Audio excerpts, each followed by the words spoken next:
Good evening, and boy do we have a lot of content to get through today.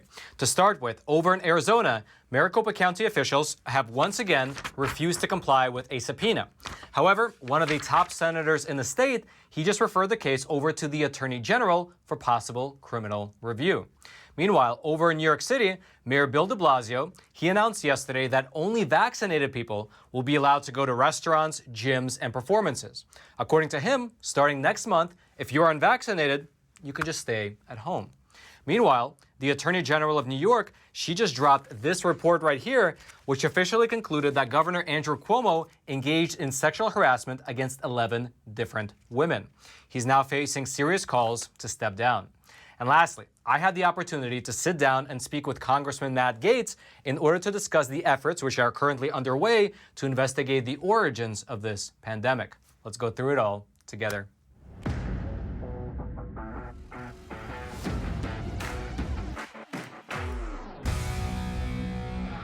This is your daily Facts Matter update, and I'm your host, Roman from the Epoch Times. And now let's begin today's discussion over in Arizona. But actually, just before we do, as a super quick aside, right there at the very top of the description box is a link to Epoch TV, which is our brand new no censorship video platform where you can find all of the awesome Epoch Times video content, such as The Larry Elder Show, American Thought Leaders, China in Focus, Crossroads with Joshua Phillip, Life and Times, and of course our show, Facts Matter. And on there we publish exclusive content that, frankly, due to the censorship here on YouTube, we just don't publish here. Again, that link will be right there at the top of the description box. And now let's really move on over to Arizona. As we've already discussed in a previous episode, last week, the Arizona State Senate, they issued a fresh new subpoena, which ordered Maricopa County to hand over all of their remaining materials, which are related to the 2020 election, which they have not handed over yet. Specifically, besides the routers and the router images, they were also ordered to hand over the ballot envelopes, the voter records, as well as all the username and passwords for the election machines. Furthermore, the Maricopa County Board of Supervisors, they were also told to appear at the Arizona State Capitol for a hearing on August the 2nd, which was 2 days ago. And they did not show up. They have also yet to hand anything over according to this new subpoena. However, Maricopa County, they did send back this letter to the Senate, and this is how it starts. And this, by the way, is from Mr. Jack Sellers, who is the chairman of the Maricopa County Board of Supervisors. And this is what he writes, quote, "It is now August of 2021. The election of November 2020 is over. If you haven't figured out that the election in Maricopa County was free, fair, and accurate yet, I'm not sure you ever will. The reason you haven't finished your audit is because you hired people who have no experience and little understanding of how professional elections are run." He then goes on to disparage different aspects of the audit and concludes by saying this, quote, "Release your report and be prepared to defend any accusations of misdeeds in court. It's time to move on." So this was the first letter sent by the chairman of the Maricopa County Board of Supervisors. However, there was a second letter that was sent by a lawyer who's representing Maricopa County. And in this letter, among several other things, the county lawyer states that Maricopa County will refuse to hand over any of the routers, the router images, or any of the logs because they claim that it's a security risk. Here's specifically what the letter says on this front. Quote, "The Board of Supervisors will not produce its routers. Maricopa County repeatedly has addressed the significant security risks posed by producing its routers. We understand the Senate's interest in examining the routers relates to determining whether the tabulation equipment connected to the internet at any point during the November 2020 election. It did not. No routers have ever been connected to the tabulation equipment or the election management system. 2 EAC-accredited professional elections technology companies confirm that fact." Now, given that these officials are refusing to comply with the subpoena, which a judge has ruled on a previous occasion is a lawful subpoena, one of the top state senators has just asked the state attorney general to begin a probe into the relevant Maricopa County officials who are refusing to comply. Now, Sonny Borelli, who is the Senate Majority Whip in Arizona, he's a Republican, he's the one who submitted a formal request to the attorney general, and here's how he described the situation. "The supervisors are acting as if they are above the law, and it is an insult to the citizens of our state. Enough is enough. The level of disrespect and contempt from the supervisors towards Senate leadership and Arizona voters is appalling. I respectfully announce the Attorney General investigate this clear violation of the law. Arizonians expect no less." Now, we were able to find the documents that made this official request. You can see them there on screen. And according to them, this senator is accusing the county officials of breaking state law by failing to comply with the subpoenas issued by the state legislature.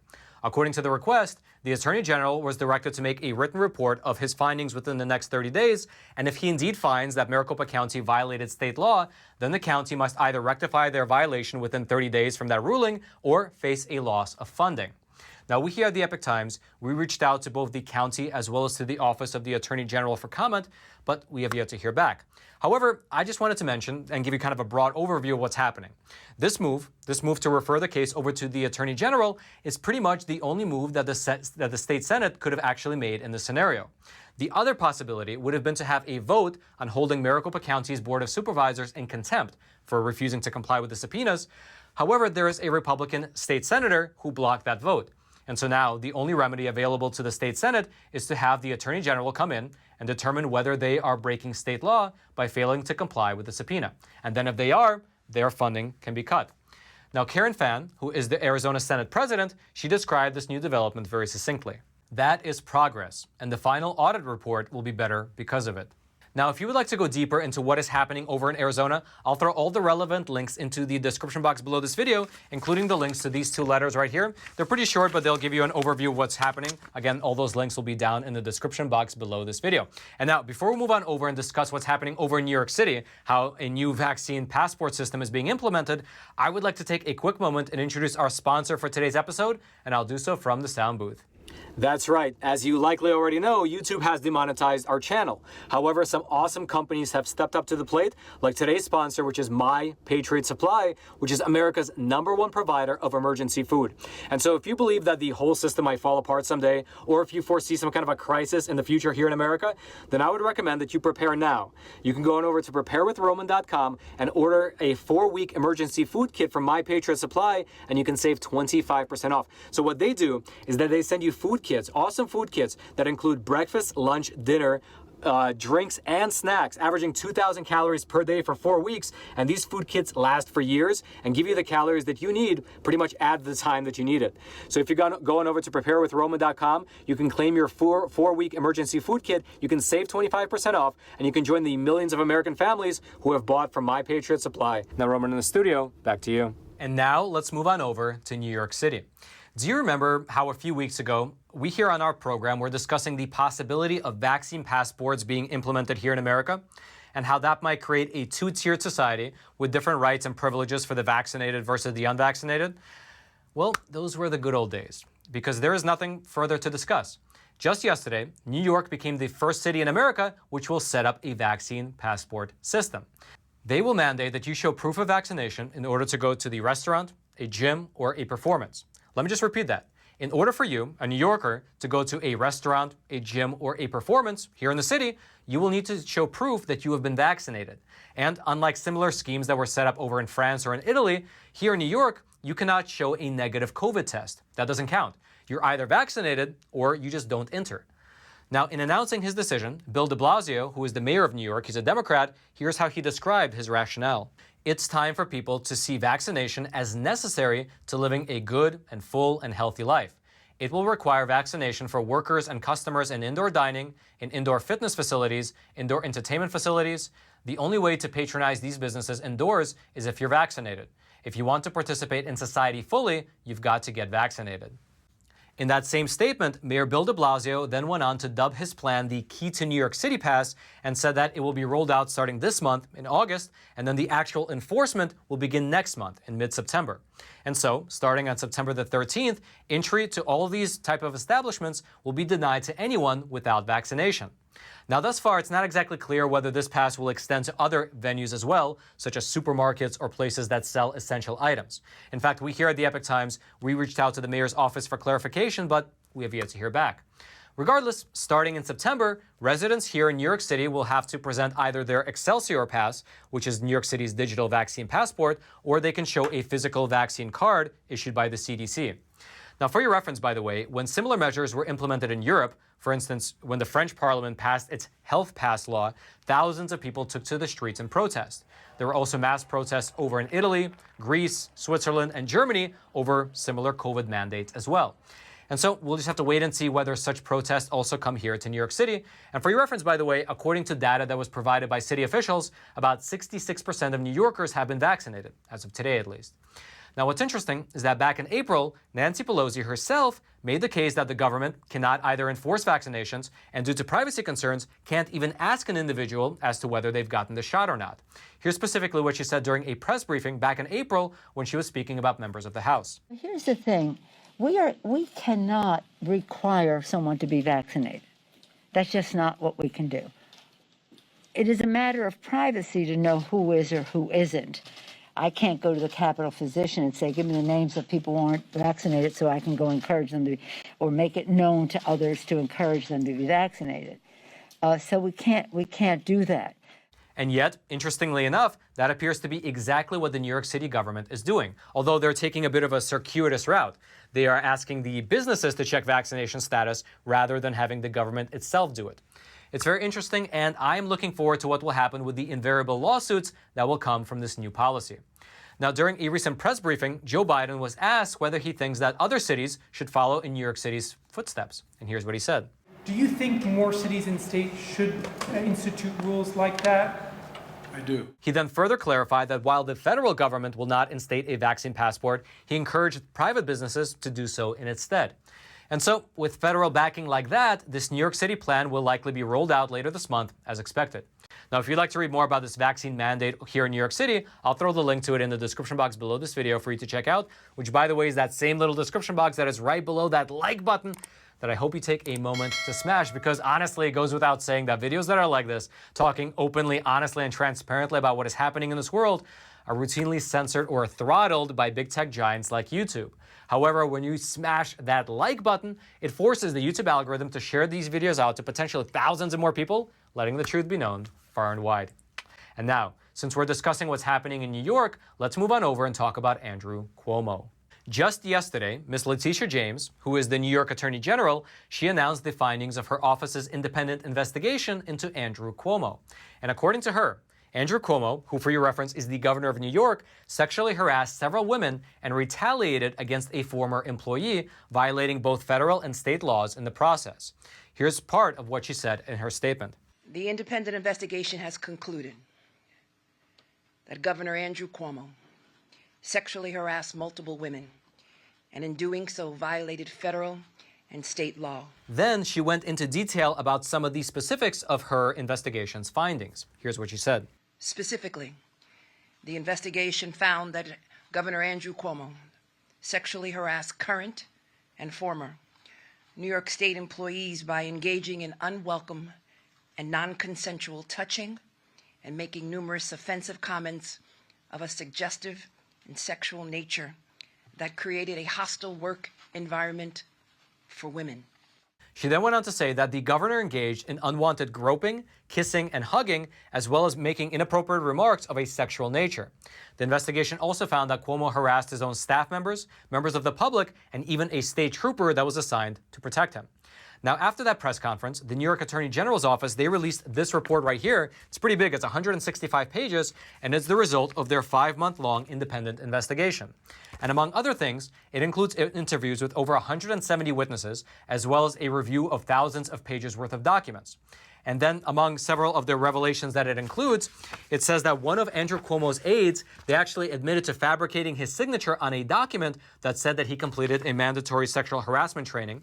Also, this report includes some screenshots, I'll show them up on screen, which confirm that Chris Cuomo, who is a host over on CNN, and he's also the brother of Andrew Cuomo, he was advising his brother on how to publicly handle these sexual harassment allegations. In fact, you can see an email which was drafted by Chris Cuomo, which tries to explain these allegations, and then the copy of that email appears to be the exact same as the statement that was later released by Andrew Cuomo to the public. Which is interesting given that around that same time period, Chris Cuomo was conducting softball interviews with his brother over on CNN.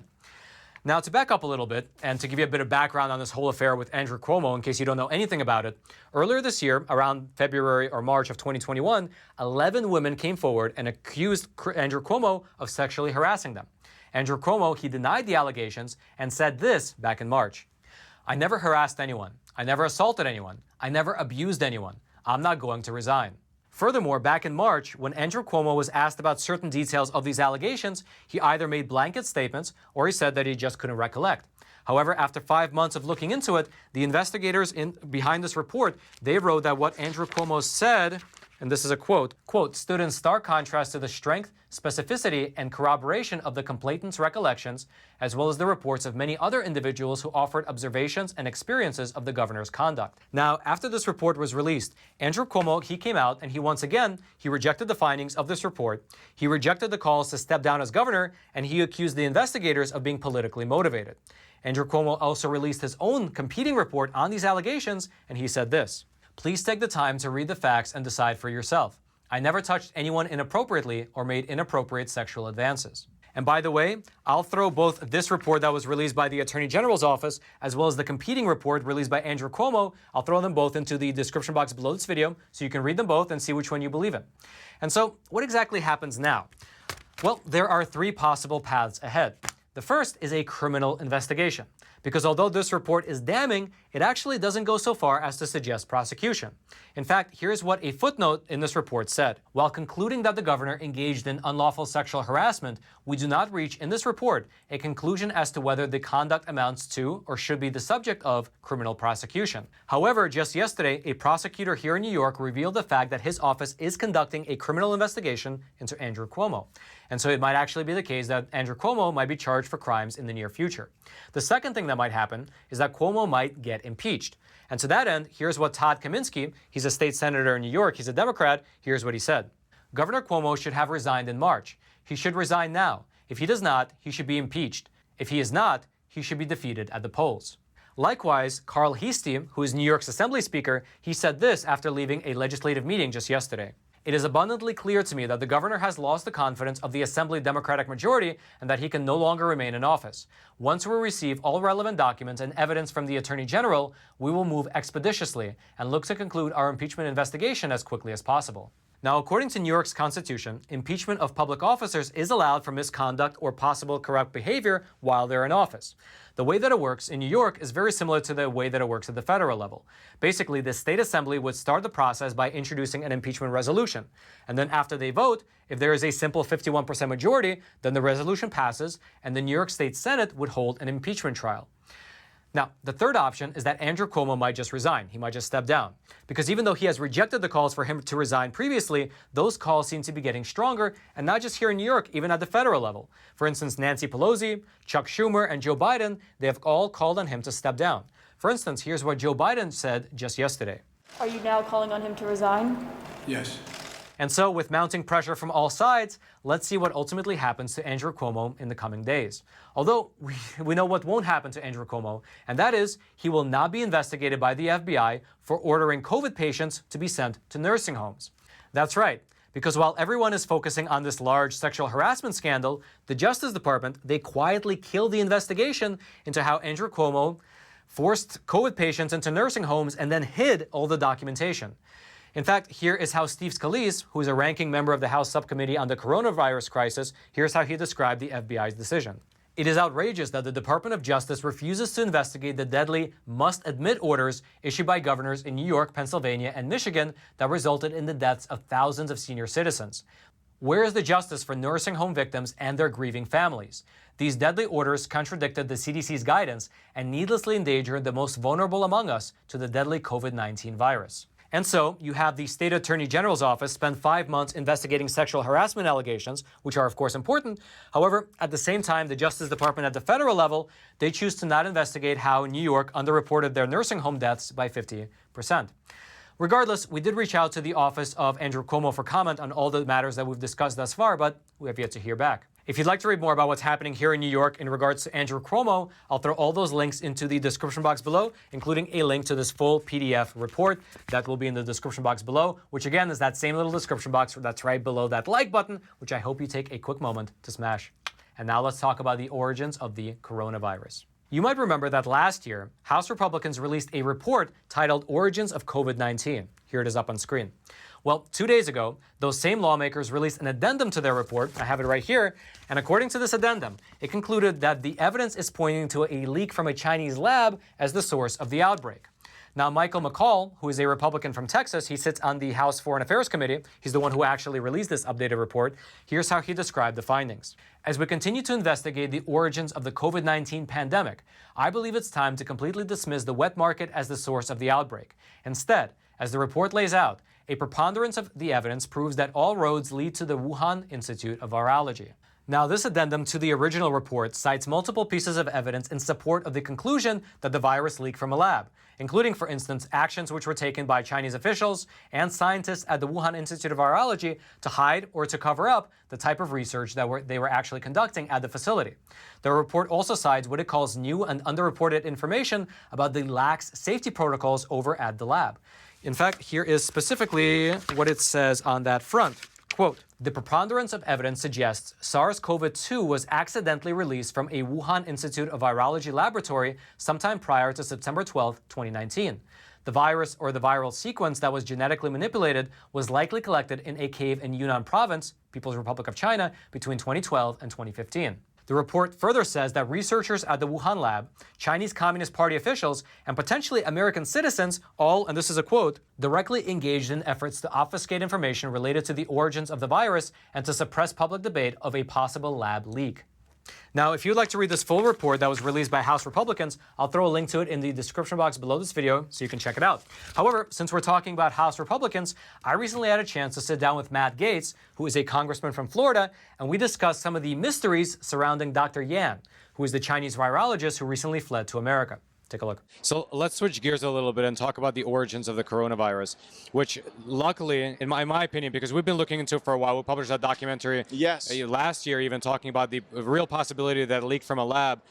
Finally, we're even allowed to talk about it openly on social media, right? Can you talk a bit about Dr. Yan? Yes, so the Epoch Times was way on the front end of discovering how the coronavirus research was directly in concert with the Chinese military, that this wasn't some purely academic endeavor. Dr. Li-Meng Yan is a fact witness, someone who was working for the Chinese Communist Party and defected to the United States to tell the truth. Here's what's interesting about that. When she got here in late April of 2020, she told the FBI in a meeting with them that this was in concert with the Chinese military and that it leaked out of the Wuhan Institute of Virology. And the FBI did functionally nothing to use that information to protect our fellow Americans. And so I have been very persistent with FBI Director Christopher Wray. Tell us why you didn't take the evidence brought to you by a defector, a fact witness, and why didn't you use that to help us hold China's feet to the fire, get these globalist organizations like the World Health Organization in line, and actually put the interests of our country and our people first? The FBI really dropped the ball on this, and we have to make sure that we tell that story completely. So what is his response when you say that to him? So when I asked FBI Director Wray, why didn't you take Dr. Yan's pronouncement seriously? He said, oh, well, we never know what could be a counterintelligence threat.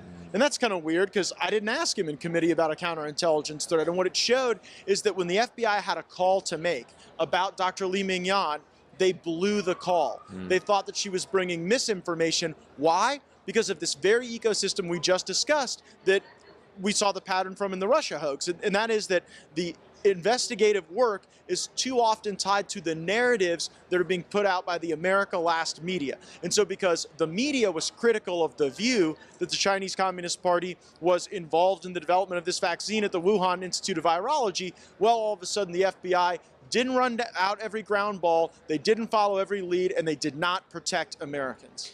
It would be great if you can give the viewers some hope, because now that, thankfully, the narrative has been opened up and shifted, what would be the next step, or what is the next step into actually figuring out where this virus ultimately came from? What's in the works right now?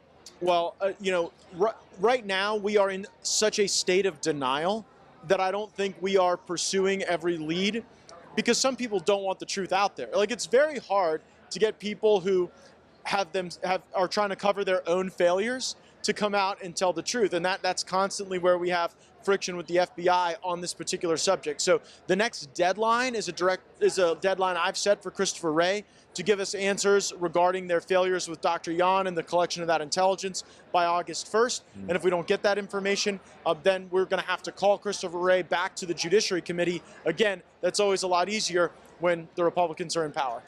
By the way, if you would like to watch that full interview with Matt Gaetz, or if you would like to watch a phenomenal interview that we conducted with Dr. Yan herself, you can find that all over at Epoch TV.